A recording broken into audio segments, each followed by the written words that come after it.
Jay here, Stretford, Paddock. This is it. This is the big one. Manchester United travelling to Villa Park for the Premier League. This is the preview. Joining me, as always, is Mr. Joe Smith. Joe, how are we feeling? Mr. Feeling Positive. Good. Excited. Yes. Looking forward to it. Yeah. Bit of positivity you've brought to this channel. Well, and I think it's been needed because we'll see. people are feeling a little bit deflated on some of the results, but there are, green shoots to see there. Yeah, At least I we're think there scoring is. loads of goals, so we'll be getting into all that. I want to talk about, obviously, not just this game, but in terms of this period that we're going into, this sort of the next few weeks. We know we're missing certain players. It is an important time because there's still the sort of thing going on where if you put a couple of wins together, you're right in that mix. Sooner or later, that stops happening. Do you remember when Manchester United under Van Gaal, I think we won, whether we won about 3 or 4 in a row or lost 3, we'd stay in 6 for like forever. Yeah. It was like an ongoing joke. You couldn't get out. You couldn't move because the table was so stretched. Now it's not that stretched, so this is why it's so vital that United really start putting down a marker, getting some points on the board to stay in the sort of mix for the top 4. We're just starting to see the separation, aren't we? The cracks are just appearing. Do you know, like a film where there's an earthquake and the ground opens up? Yeah. And you've got to make your decision whether you're going to stay on this side with one of your kids or jump to the other side with the other kid. You know what I mean? Like Star Wars. What? Does that happen in Star Wars? Avatar. Titanic. Yes. Exactly. But we need to decide whether we're going to stay on this side of the crack and be in this kind of mix of about 12 different teams, or we're going to jump to the other side and cement ourselves in the kind of top 5, top 6 sort of places. Because at the minute you've got Villa, Arsenal and City at the top. They've sort of broken away a bit, which obviously we can kind of bridge a little bit. Then you've got a 5-point gap now to Chelsea. And as that gap opens up, we need to be the ones making a push to get in there. Do you know what I mean? So we're on 26 points. Chelsea are on 28 points, and then you've got Villa up there on 33 points. So obviously United don't want to be sort of cut adrift, as it were, and end up having to win 4 or 5 games in a row just to stay in 5th, like you said before. So it's a very important time to win this game, and also it's perfect because Aston Villa are the team that is breaking away. So if we win this game, by the very definition of the fixture we've got, we gain 3 points back on. If we win this, I think we're 4 points behind them. If they win it, they're 10 points ahead of us. That's what I mean. So that is basically the difference between you can still catch them and you're not probably going to catch them now this season. And I think with Villa as well, obviously we'll get into it more when we talk about them. I think they have overachieved a little bit in this 9-game winning run that they've had. And I do think that United are capable of jumping to that side of the gap with the sort of bigger boys. It's just whether we can sort of piece it together and actually get a little run going. But this is a perfect place to start because, as I said, you win this, you're within 4 points. You lose it, it's 10.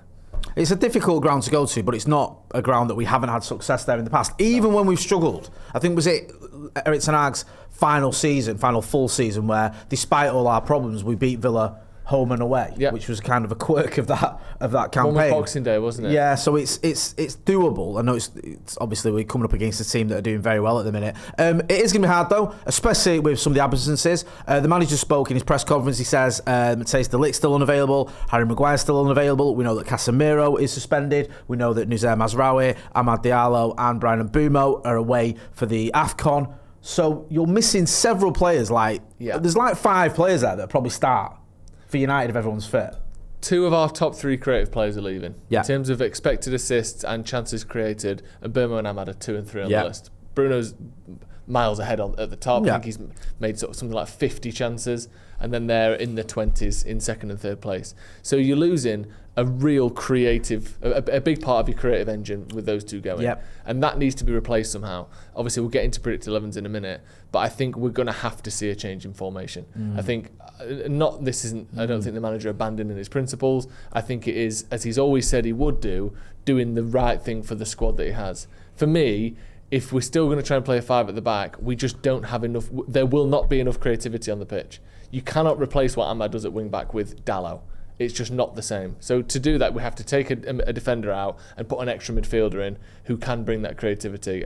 Personally, I think we have to do that. Like you said, some of the players that are missing, even just the likes of De Ligt and Maguire, they would have been great against Bournemouth. Imagine chucking even just a half-fit De Ligt and Maguire on for the last 20 minutes to hold off once we've gone 4-3 up. De Ligt's been one of our best players, even our best player. 100% we would have won that game if those two were playing. De Ligt starts for Manchester United. He's probably our most reliable defender. So that's a loss. And obviously, we know what Harry Maguire's about. And it kind of goes under the radar a little bit with Mazraoui.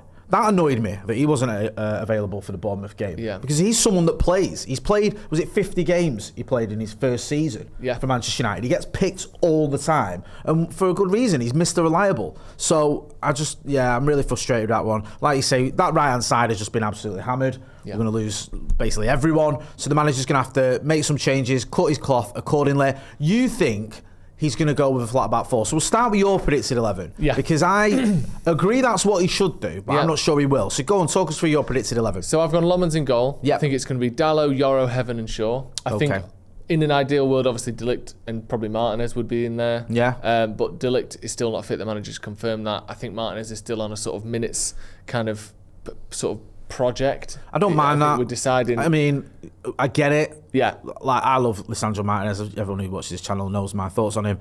But we know that he has been rushed back in the past and it's cost us long term. So I understand why we're being maybe a little bit overly cautious with him. It makes sense. Yeah, I completely think that it will be Yoro and Heaven. Or it might be Yoro and Shaw with Dorgu at left back. Yeah. But I'm going to go with the two centre-backs in there. Then as a sort of holding pair, I've gone with Mainu and Ugarte with Bruno Fernandes in a central kind of number 10, number 8 hybrid role. I think it's going to be a 4-2-3-1. So you've got Bruno in the centre of that sort of three. Either side of him will be Mount and Cunha, and then Sesko up front. Okay. So I think it'll be both Mainu and Ugarte because I don't see any other two-man kind of pivot that works really.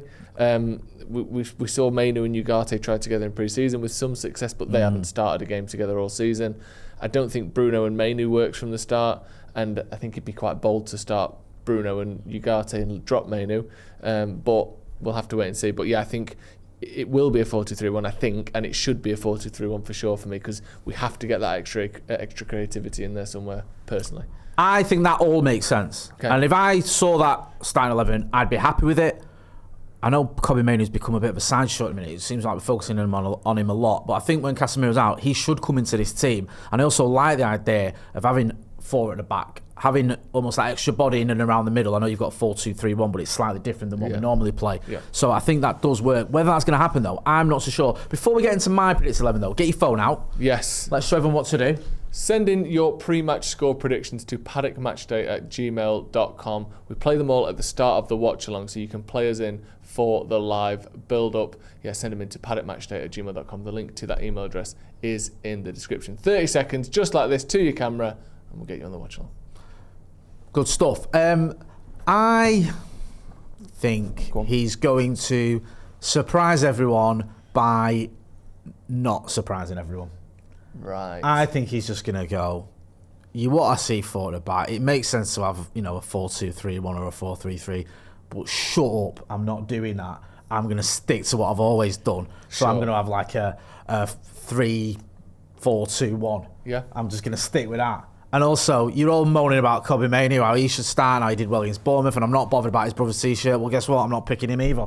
I'm going to throw Manu Ugarte in because I think he's a bit more defensively minded. He's the one that goes with Bruno more. Yeah, that's what I think he's going to do. And I don't want him to, but I want him to pick the team that you've picked, to be honest with you. That I think works. But I think he's going to go with a different one. So I've got Senna Lemons in goal, obviously. Yeah. Yoro, Heaven and Shaw as your back three. Dalot and Dorgu as your wing backs. Ugarte and Bruno in the middle. And then you've got Mount and Cunha behind Benjamin Sesko. I think that's what he's going to do. Sometimes in the bigger games this season, he has played the two full backs at wing back before. He has done that.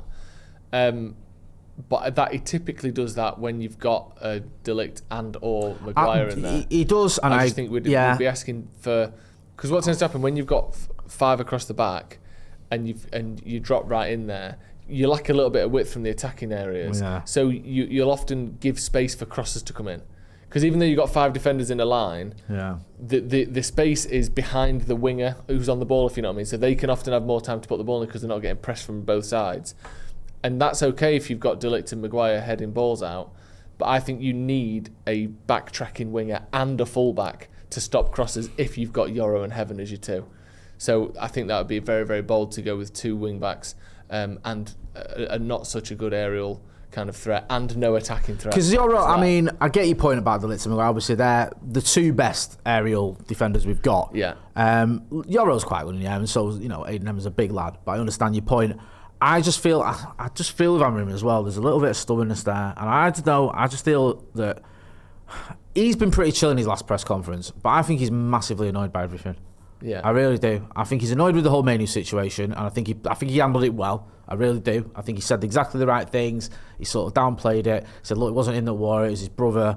He hasn't said anything to me. There's not an issue there. Let's all move on kind of thing. Yeah. I thought it was the right idea. I thought he was back to his best in that press conference, to be honest with you. I thought he handled the Sir Alex Ferguson question really well, about Fergie saying it's going to take 11 years for United to win a title, even though technically that isn't really what he said. Yeah. I thought Amorim seemed a little bit more chill, but I still feel, I don't know, I just feel he's a bit miffed that these players ain't doing what he wants them to do in the system that he's telling them to play in. I still feel it's not quite happening for him. Not because of what he perceives as his own flaws. I just think the players aren't doing what he wants them to do. And I think he's going to stick with what he's been trying to get them to do. That's my thinking anyway. I understand everything you've said. I can see that. I just wonder whether he's getting that little bit stubborn. And you've got to be careful with that. Because if the results go your way, you're laughing. If he sticks to his guns. Yeah. Because let's not forget, I'll be honest with you, when I saw that team against Liverpool, I thought, what's he doing? And he was right. Yeah. So, look, if he picks a team and it wins, I'll praise him. However, you've got to be careful because we saw it a little bit with Jose Mourinho where he just refused to budge on certain things. And to be honest, it kind of felt like he was sabotaging his own team. Yeah. Ole Gunnar Solskjaer refused to drop certain players who he had a good relationship with when he should have dropped them, when they weren't performing anywhere near the levels you'd expect from Manchester United players. Yeah. And that did for him. You've got to be careful, and hopefully I'm wrong and you're right and we win. Let's talk about Villa. I think, is it 9 wins on a spin in all competitions or something? Stupid. Team, Aston Villa. Didn't score for about a year, and now they can't stop. Yeah, it's quite bizarre. I mean, obviously, a lot of those wins, your likes of your Maccabi Tel Avivs, your Young Boys, your Wolves, Basel, West Ham, even Leeds to a certain extent. Whilst they're impressive, they're not remarkable. But Arsenal, I think it's the only game they've lost, or the second game they've lost all season, maybe even the only game they've lost all season. No, I think they lose to the Scousers. Oh, of course, yeah. So it's the second game they've lost all season, and top of the league, brilliant win for them. No, you can't fault that. But underneath it is a little bit of good fortune for Aston Villa. I'm not trying to say they've not been good. They've turned it around. They look back to the team they have been under Emery for most of his tenure. It's been fantastic. But I don't think they've quite been the best team in all of their last 9 games. And I think the chances created and the XG is a little bit leaning on their side in the way that we create more chances than we score. They're sort of somehow scoring more chances than they make. Yeah. Like, I think if it was down to expected goals for and against, they would be a lot lower down the league with a lot fewer points. That's not to say we're going to go there and smash them. And they've got some good players. I think Buendia's stepped up a lot this season. Daniel Marlin's another one who has been sort of struggling for form for the last 2 or 3 years of his career, even when he was back at Dortmund. He's got 7 goals so far this season. And Rodgers seems to have finally found his shooting boots as well, because he was really poor at the start of the season.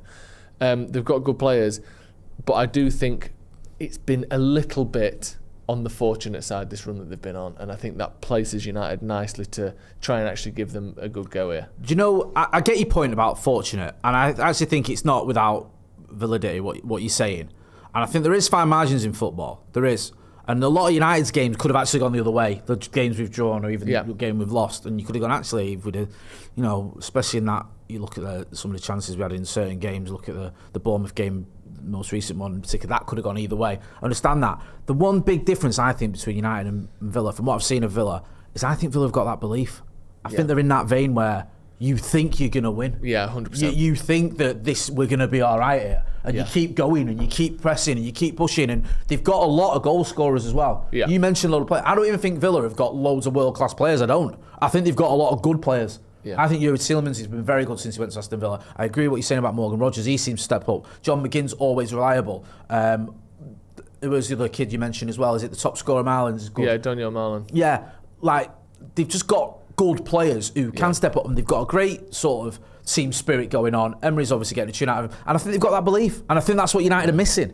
I think there's games and times when United don't have that belief that we can shut up shop or that we can get that one more goal. I know we have scored quite a few, but I just think that's the biggest difference I've seen with Aston Villa and Manchester United, because I don't think, in terms of player for player, there's much difference. No. I don't look at the Villa's team and go, none of our lot are getting that team, or they'd all walk into our team. No. I don't, and that's not me trying to sound bitter, because they're doing a lot better than we are. I just think there's a big difference in terms of, I know it's a bit of a silly thing to say, but like the vibe at Villa Park a team compared like Villa, to an Old Trafford. They're a speedboat and we're an oil tanker. Yeah. So yes, little bumps and stuff will hit them more often, but they can go from having no confidence at all and turning that around in a couple of weeks. Yeah. Man United, it's going to take 6 months, 12 months, 2 years to fully have the confidence that we're back. Yeah. Whereas Villa, they went from being one of the worst teams in the league to the best team in the league over the last 2 months. Yeah. Overnight. Yeah. I don't think that United are capable of doing that,